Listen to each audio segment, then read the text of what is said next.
ఇప్పుడే ఒక ఇన్ఫర్మేషన్ చూశాను నేను వాట్సాప్లో.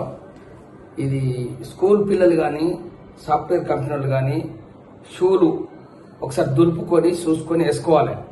ఇప్పుడు ఒక అతను హెల్మెట్ పెట్టుకొని హెల్మెట్ అట్లనే పెట్టుకున్నాడు. ఆ పాము హెల్మెట్ లోపల ఉండి కుట్టింది అని చనిపోయి అది ఆ పార్కింగ్ చేసే కాడ ఆ స్కూటర్ మీద పడి ఇట్లా పడుకున్నాడు.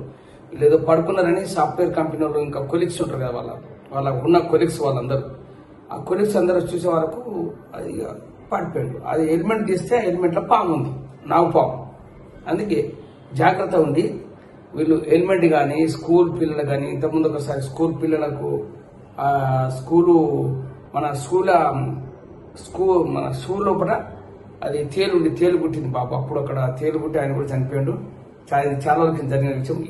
నిన్న జరిగిన విషయం ఇది. సాఫ్ట్వేర్ కంపెనీ అతను ఎలిమెంట్ చూడకుండా ఎలిమెంట్ను పెట్టుకొని అలా పాము కుట్టి చనిపోయాడు.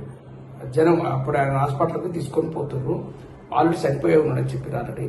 అట్లా మీరందరూ సాఫ్ట్వేర్ కంపెనీలు కానీ ఎనీ ఎంప్లాయీస్ అందరు కానీ మీరు బీ కేర్ఫుల్ ఉండి కేర్ తీసుకొని దాన్ని ఏం చేస్తారంటే ఆ హెల్మెట్ దులిపి కొంచెం హెల్మెట్ దూసుకోండి. ఆ సాక్స్లు కూడా అందులో పెడితే మన పాము అలా పాడుకుంటాయి.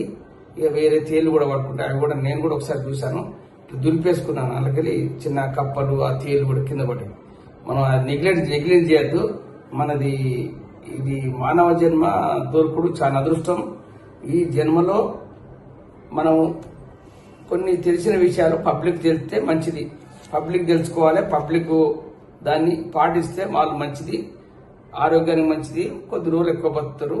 అందుకే మనకు తెలిసిన విషయాలు మీకు షేర్ చేస్తున్నాను. నేను యూట్యూబ్లో పంపిస్తున్నాను. దీన్ని కూడా మన పబ్లిక్ పంపించండి. అలా ఆ పామును పంపించి కూడా నేను పంపిస్తాను. అది కూడా చూసి వాళ్ళు చేయవాలని కోరుకుంటాను.